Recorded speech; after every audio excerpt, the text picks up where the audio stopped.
The air in the cellar was a cold, chemical soup, a stratified miasma that smelled of acetic acid from the stop bath, a sharp, industrial vinegar sting that caught in the back of the throat, and the almost metallic tang of photographic fixer. Beneath these immediate, acrid layers lay the deep, eternal dampness of Prague's ancient stones, a scent of wet earth and centuries of secrets. And under it all, another odor, subtle and yet utterly pervasive, the coppery, ozonic scent of pure, distilled fear. Alistair Finch held his breath, a habit he'd developed not against the fumes, but against the crushing, tomb-like silence.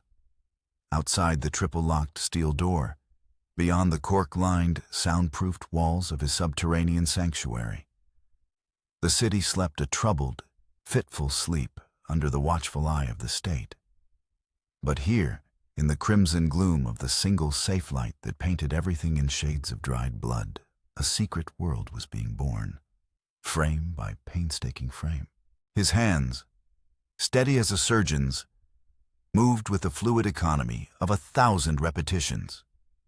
They were a clockmaker's hands, accustomed to the microscopic geography of escapements and hairsprings, and they betrayed none of the frantic turmoil in his chest. A faint tremor, the product of 2 sleepless nights and too much black coffee, was the only concession to the strain.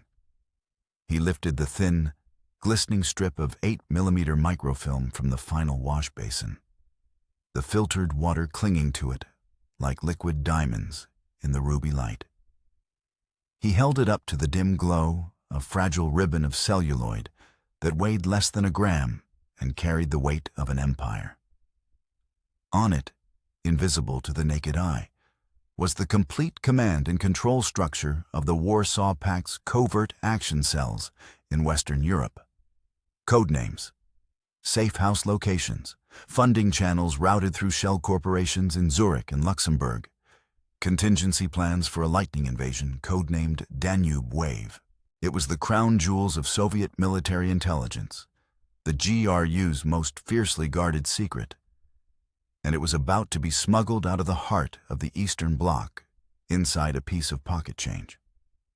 A floorboard creaked upstairs in his clockmaker's shop. Alistair froze, every muscle locking in place.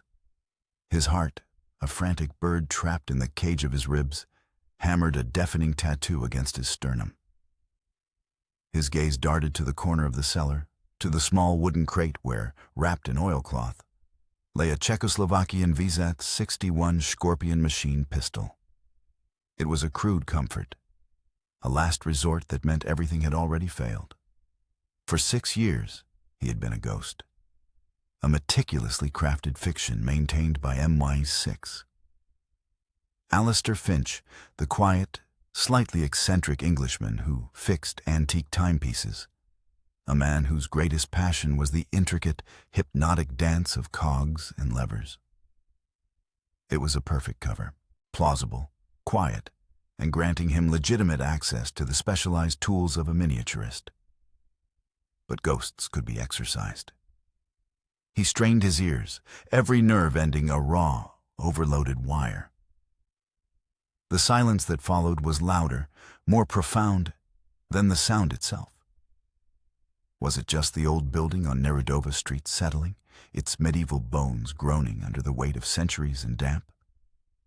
Or was it the soft-souled, purposeful tread of the Statny Bezpečnost, the STB? He could almost picture Major Vacek, the man whose file at Century House described him as a methodical predator with an artist's patience, standing on the pavement outside. He imagined Vacek's head cocked to one side, his flared nostrils sniffing the damp night air for the faintest scent of treason, the smoke from his unfiltered start cigarette curling around his impassive face. Alistair had seen him once, a brief, accidental glance across the old town square during the May Day parade. The Major's eyes were the color of a winter sky over the Baltic, flat and cold and missing nothing.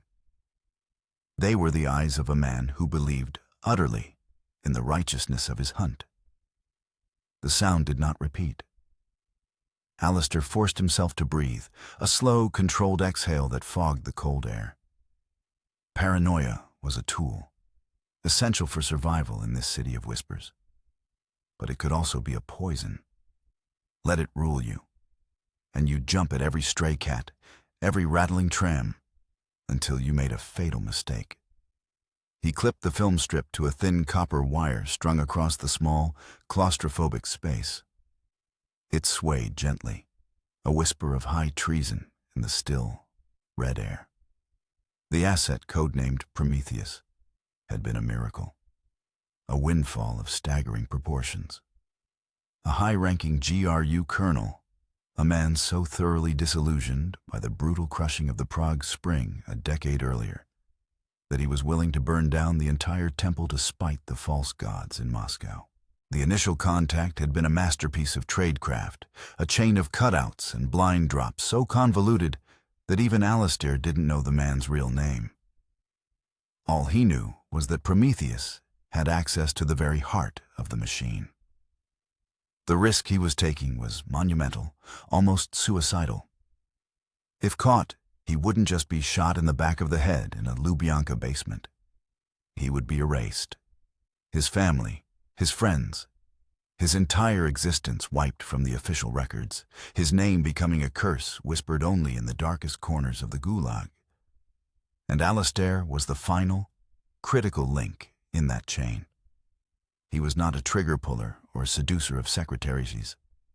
He was the craftsman, the one who took the raw, dangerous bulk of the intelligence and compressed it, refined it, made it small enough to slip through the iron fist of the state.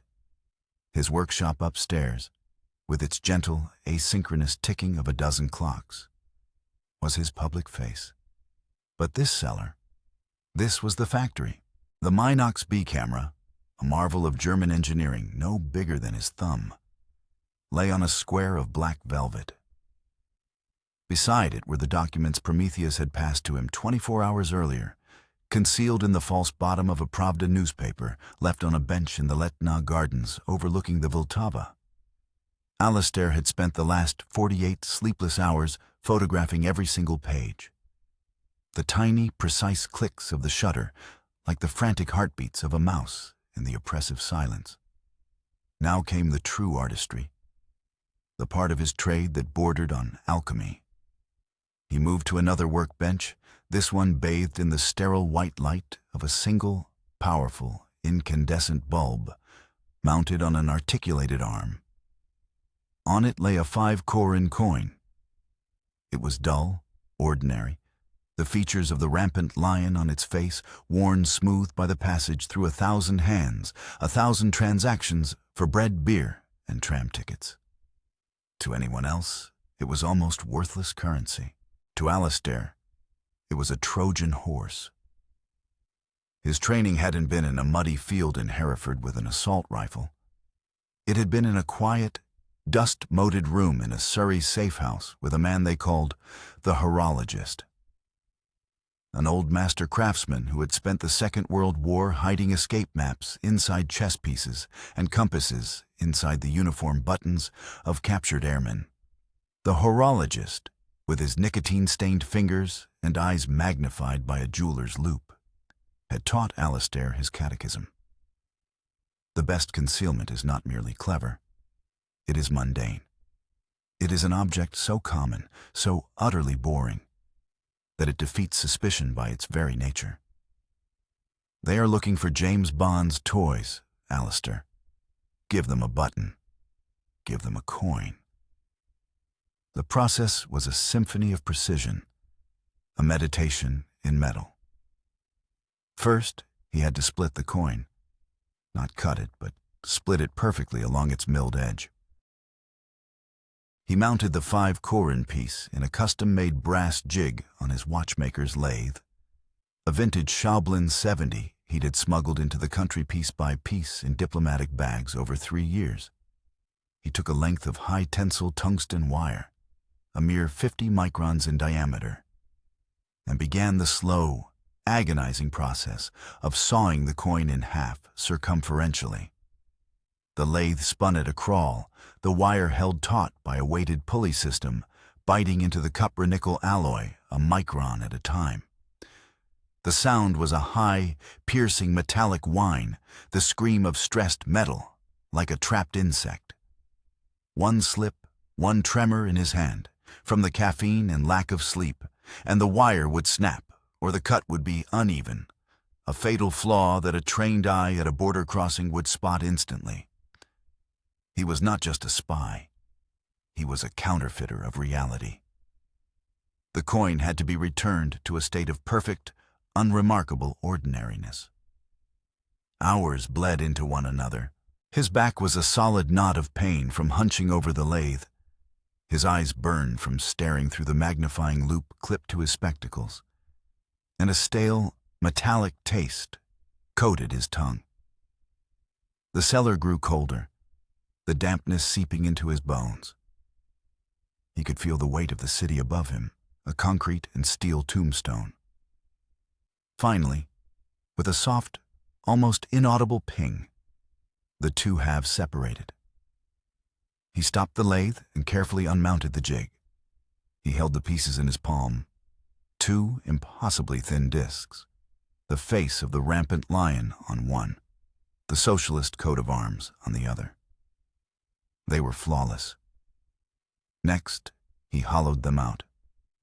Using a micro-drill bit and a miniature milling head of his own fabrication, he carefully carved out the inside of each disc, leaving a thin wall no more than 0.5 millimeter thick. The pile of glittering metal shavings grew on a sheet of white paper beside the lathe. He was creating a cavity, a tiny secret chamber just large enough for a single tightly rolled spool of microfilm. The precision had to be absolute. Too much metal removed, and the coin's weight would be wrong, a discrepancy a sensitive scale could detect. Too little, and the film wouldn't fit. He periodically swept the shavings onto the pan of a digital scale accurate to 1,000th of a gram, weighing them against the two hollowed halves. The total had to match the weight of a standard 5-koron coin exactly, down to the last microgram. The final, most delicate step was the threading. He couldn't just glue the coin back together. It needed to be openable by his contact in the West, yet sealed tight enough to be undetectable. Using a thread cutter he had designed himself, based on the principle of an Archimedean screw, he etched a microscopic screw thread onto the inner rim of the two halves. The thread was so fine it was utterly invisible without magnification, a right-hand thread with a pitch of less than 1/10 of a millimeter. It was the work of a master, a secret signature hidden in plain sight. The film was dry. He took it from the line, his fingers now clad in thin, lint-free cotton gloves to prevent leaving a single print. He rolled it tightly around a minuscule spindle, a sliver of non-magnetic steel, until it was a compact cylinder, smaller than a grain of rice. His breath was a visible cloud in the cold air. This was it. The culmination of months of planning, of Prometheus's terrifying bravery, of his own lonely, clandestine existence. He placed the tiny spool into the hollow of one half of the coin. It fit perfectly. He then took the other half and, with a slow, deliberate motion born of infinite patience, screwed them together. The threads engaged with a faint, satisfying whisper of metal on metal that he felt more than heard. He gave it a final, precise twist with a pair of rubber-tipped pliers to seal it flush. He held the finished product in his palm. It looked like a coin. It felt like a coin. He dropped it on the stone floor. It rang with the familiar, unremarkable clink of cupra nickel. He picked it up and weighed it one last time on the digital scale. The number on the display matched the control coin to the 3rd decimal place. Perfect. In that moment, Alistair Finch, the humble clockmaker, vanished. In his place stood the watchman, the field agent, holding a weapon that could cripple the KGB for a decade. Now came the hardest part: getting it out. The plan was a classic brush pass, elegant in its simplicity and terrifying in its potential for catastrophic failure. In 3 hours, at precisely 11 a.m., a tourist couple would be standing by the third statue on the north side of the Charles Bridge. The statue of Saint Anne. The man would be holding a German-language edition of The Good Soldier Schweik. The woman would be wearing a red scarf. They were the Cousins, an MI6 husband and wife team who specialized in exfiltration. They lived as unassuming West German academics from Heidelberg, their papers flawless, their cover story impenetrable. They were also two of the finest field operatives the service had ever produced. Alistair's signal was a copy of Rude Pravo, the official state newspaper, tucked under his left arm. He would approach the statue, appearing to admire the view of Prague Castle across the river. He would stumble, as if tripping on an uneven cobblestone, and drop his newspaper and a handful of loose change. The prepared coin would be among them. The male cousin would help him up, engaging him in conversation, while the woman would help gather his coins. In the brief, clumsy, human moment of apology and assistance, she would palm the target coin and replace it with an identical, solid one from her own pocket. They would exchange meaningless pleasantries in broken English and German, and then walk away in opposite directions. Simple, clean, anonymous. 1,000 things could go wrong. He burned the original documents in a small, smokeless incinerator in the corner of the cellar, its flue vented into a disused chimney. The ashes were mixed with acid, neutralized, and then flushed away, mingling with the secrets of 100 other operations in the city's ancient sewers. He cleaned every tool, wiped every surface, oiled the lathe, and put everything back in its proper place. Nothing could remain. His cover was his life. He ascended the creaking wooden stairs, the coin now warm in his pocket, nestled amongst a dozen of its mundane brethren. The shop bell, a delicate brass thing he'd restored himself, chimed as he stepped out onto the cobbled street of Malastrana. The morning air was crisp and carried the scent of roasting sausages from a vendor's cart, diesel fumes from a passing Tatra truck, and the ever-present smell of soft coal smoke from 1,000 chimneys. The sky was a vast, indifferent gray. Prague was a city of ghosts and watchers. Every face in the crowd was a potential threat. The old woman sweeping her stoop, the young couple holding hands, the man reading a newspaper on the park bench. Any one of them could be an informant, a member of the STB's vast network of citizen spies. He began his surveillance detection route, a long, meandering path designed to flush out a tail. He didn't walk directly to the bridge. He went the opposite way towards the leafy expanse of Campa Park. He stopped to look in a shop window displaying Bohemian crystal, using the dark, polished reflection of a large vase to scan the street behind him. Nothing. He paused at a small bakery, the cloying sweetness of kolach sickening him, and bought a pastry he didn't want, forcing anyone following him to either pass him or stop awkwardly. A man in a brown coat lingered a little too long, suddenly fascinated by a display of bread loaves, a flicker of interest, a potential. Alistair continued on, varying his pace, walking quickly for a block, then slowing to a crawl as if admiring the sgraffito on a Renaissance-era facade. He was a fish, swimming against the current, feeling for the slightest unnatural eddy in the constant flow of the crowd. Half an hour into his route, as he crossed the Legion Bridge, he confirmed it. The ripple had become a wave. A gray Lada, mud-spattered and inconspicuous, had been parked 50 meters behind him 2 blocks ago. Now it was crawling through traffic 100 meters ahead, having taken a parallel street to box him in. The man in the drab brown coat was still there, now pretending to read a newspaper on a bench, holding it upside down. He was a journeyman at best, but the organization behind him was not.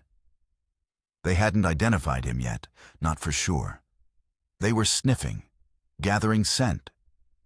The net was closing, but it wasn't tight. Not yet. Panic was a luxury he couldn't afford. Professionalism was all he had left. He had to assume the meat was compromised. But aborting the mission was not an option. Prometheus's material was too vital. The man's life had been wagered on this exchange. The cousins were already in position, their own lives on the line. He had to go through with it. But he had to sever the link between himself and the drop. He had to become a diversion. He continued his route, but now with a new, urgent purpose. He led the tale on a wild goose chase through the labyrinthine streets below the castle, doubling back on himself, forcing them to expose themselves more and more as they struggled to keep up. He was no longer just a target. He was the bait. He needed to create a scene, a loud, messy, public incident that would draw all eyes to him, giving the cousins the window of chaos they needed to acquire the package and disappear. He turned a sharp corner and entered the bustling press of the Malostranske Namjesty tram stop. The air was thick with the clatter and screech of steel wheels on rails and the pneumatic hiss of opening doors. People pushed and shoved, a river of humanity flowing towards Wenceslas Square. This was it, a place of noise and confusion, a perfect stage. He saw the cousins ahead, near the entrance to the Charles Bridge. They were perfect, arguing quietly over a map, looking every bit the frustrated, bickering tourists. The man held the book. The woman wore the red scarf, a slash of defiant color in the gray morning. They had seen him. He could feel their professional calm reach out across the square, a silent, invisible communication. A fractional tilt of the man's head, a slight shift in the woman's stance. They knew something was wrong. They were waiting for his lead. His tail, the man in the brown coat, was closing in, trying to be inconspicuous, but failing badly in the heightened state of Alistair's senses. Another man had joined him, this one in a dark overcoat, emerging from a doorway. They were preparing to box him in. Alistair took a deep, steadying breath. He clutched the newspaper under his arm. The coins felt heavy in his pocket, a single one of them a thermonuclear secret. He waited for the number 22 tram, the busiest line in the city, the one that rattled past the castle. As it screeched to a halt, its doors sighing open, the crowd surged forward. This was his moment. He moved with the crowd, letting its momentum carry him towards the tram doors. As he reached the steps, he executed his planned stumble, but with a new, violent energy. He didn't just drop his things. He threw himself forward, crying out in feigned pain, sprawling onto the tram's crowded, grimy floor. The newspaper flew from his grasp, its pages scattering like wounded birds. And with a practiced flick of his wrist, he sent the handful of coins skittering across the floor of the tram car and out onto the cobblestoned platform. Chaos erupted. People cursed in Czech, stepping back from the fallen man. The coins rolled and spun in every direction. The precious 5 korun piece, his Trojan horse, bounced off a woman's stout shoe and came to rest near the tram doors, utterly indistinguishable from the others. The man in the brown coat pushed through the crowd, his face a mask of pure frustration. He was a professional, but this was a mess he hadn't anticipated. His partner in the dark coat was trying to block people from boarding, creating an even bigger logjam and drawing unwanted attention. Alistair saw the red scarf out of the corner of his eye. The female cousin moved with the fluid grace of a predator. While her partner created a small diversion, loudly asking the STB agent in execrable German for directions to the castle. She knelt down, ostensibly to help the fallen Englishman. "Are you all right, sir?" she asked, her voice laced with a perfect note of tourist concern. Her hands, quick as a striking snake, swept across the floor, gathering the scattered coins. Her fingertips, trained for a dozen such tasks, brushed over them, instantly identifying the target by a tiny, almost imperceptible notch Alistair had filed on its rim. In a single, fluid motion, she palmed it, dropped the solid replacement from her other hand, and pressed the rest of the change back into Alistair's palm. "Thank you, so kind of you," Alistair mumbled, allowing himself to be helped to his feet.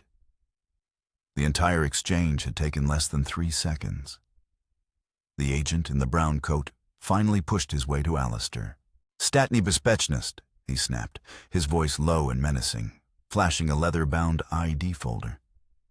"Your papers." Alistair's heart pounded a frantic rhythm against his ribs, but his face was a mask of bewildered pain. "My ankle," he groaned, putting on his heaviest, most hapless English accent. "I think I've twisted it." He fumbled for his wallet, his hands shaking slightly, a tremor that was only half-acting. He was giving the cousins time. He could see them out of the corner of his eye, melting back into the crowd, heading for the bridge, the package now secure. They were ghosts again. The agent snatched his papers, his eyes scanning them with cold efficiency. Alistair Finch, clockmaker. He looked at Alistair, then at the mess of newspapers on the floor. It wasn't enough, a clumsy tourist. It meant nothing. But Wojciech's orders had been to observe, and this man had been running a textbook surveillance detection route. The agent's instincts were screaming. "You will come with us," the agent said. The second man grabbed Alistair's arm in a punishing grip. This was the part of the plan he had hoped he would never need. The fail-safe. The final act.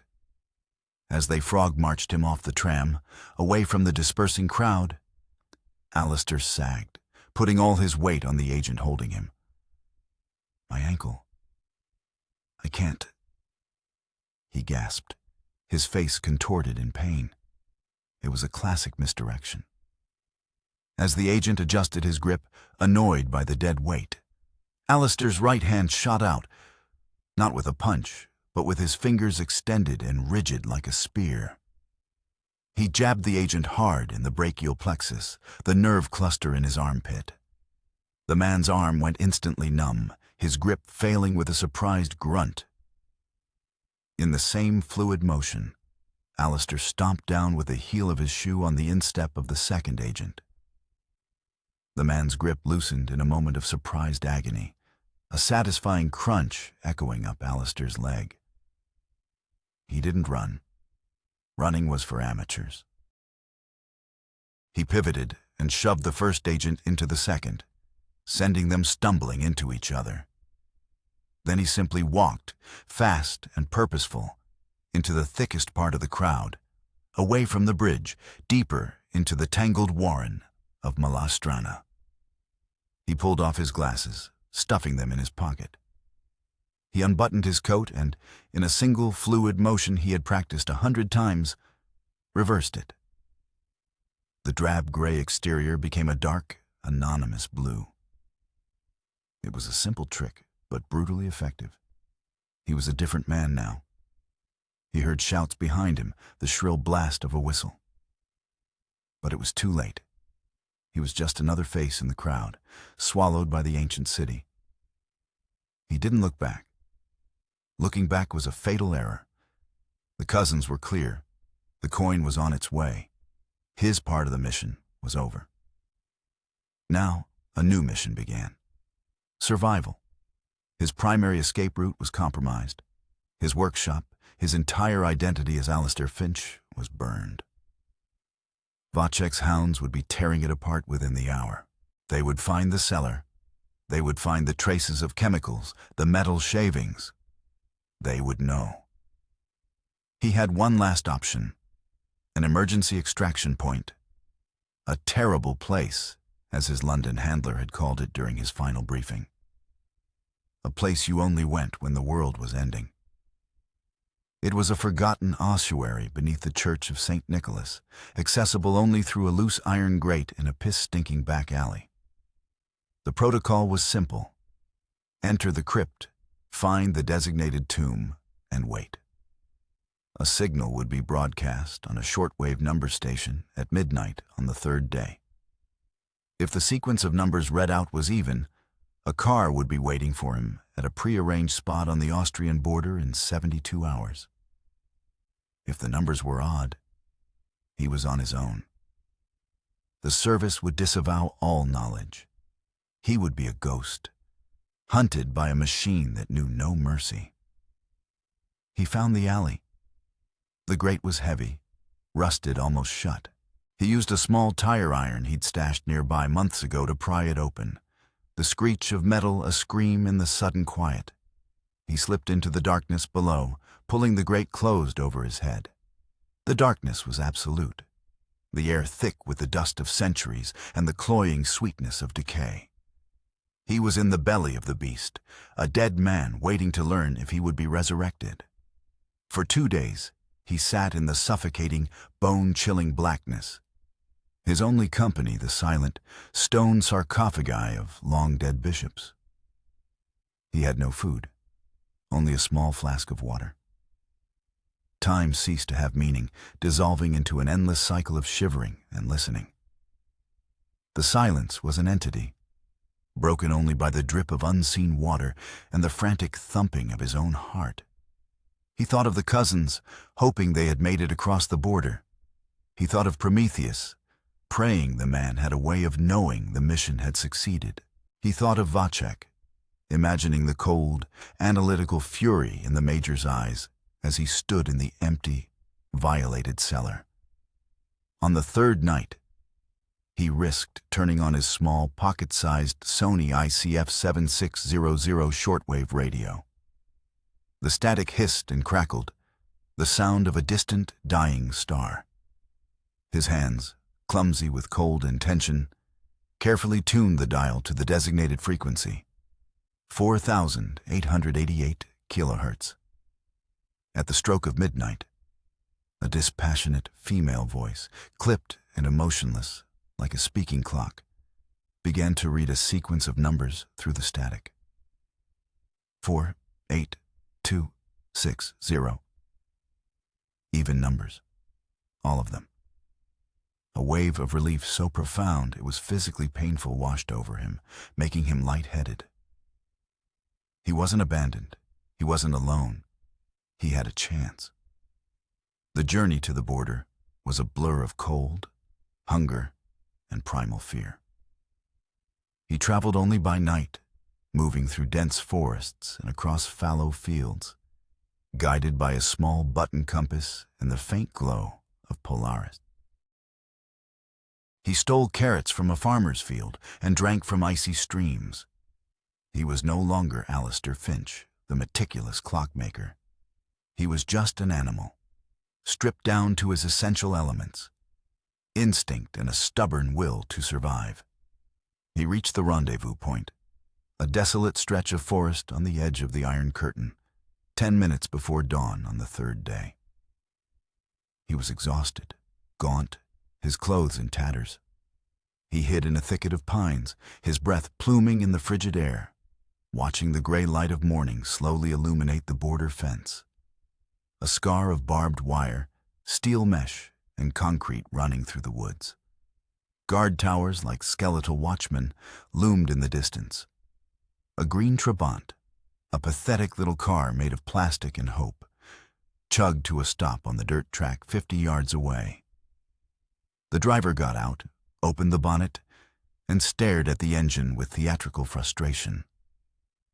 It was the signal. Alistair broke cover and ran, his lungs burning, his legs screaming in protest. The driver, a stocky man with the impassive face of a farmer, saw him coming. He didn't speak. He just opened the passenger door.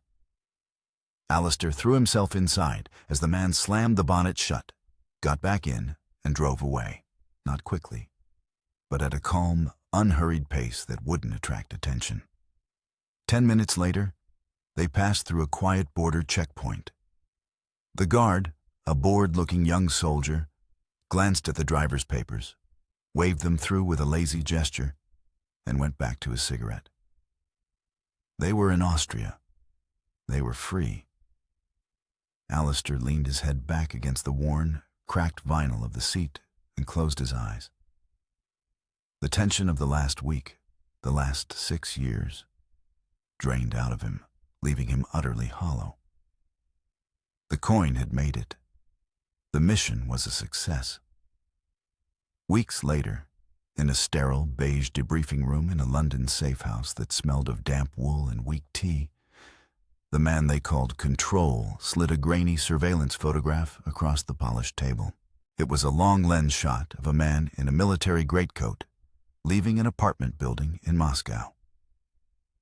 "Prometheus," Control said. His voice was dry as autumn leaves.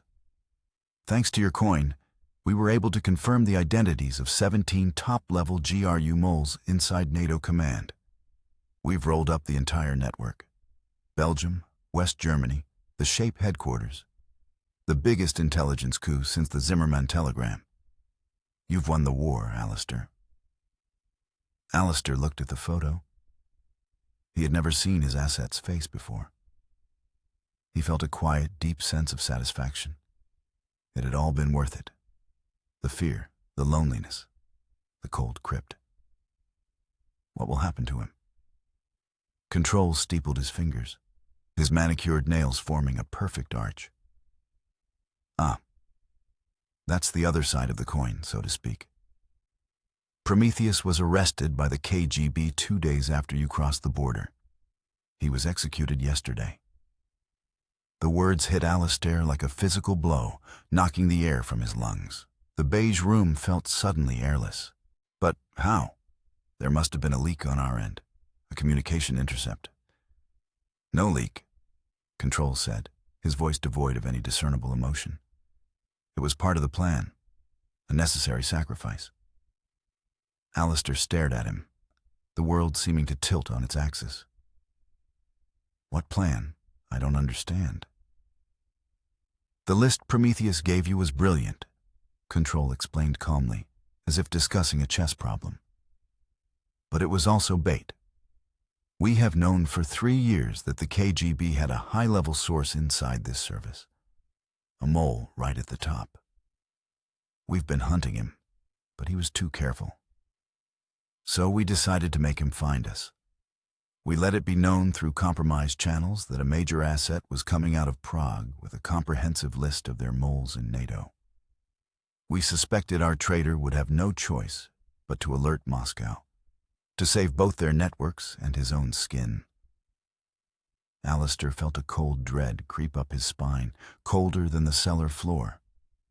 So the coin was real. The list was real. "Your part in it was very real and magnificently executed," Control said, a flicker of what might have been professional respect in his eyes. "But the primary objective wasn't the list. It was flushing out our traitor. When Prometheus was arrested, only a handful of people in this building knew the specific timing and nature of the exfiltration. The man who passed that information to his KGB handler was Sir Richard Pembroke. Pembroke, Deputy Director of the Service, a man Alistair had shaken hands with at his own commendation ceremony years ago. A legend. Pembroke tipped them off," Control continued, his voice dropping to a near whisper.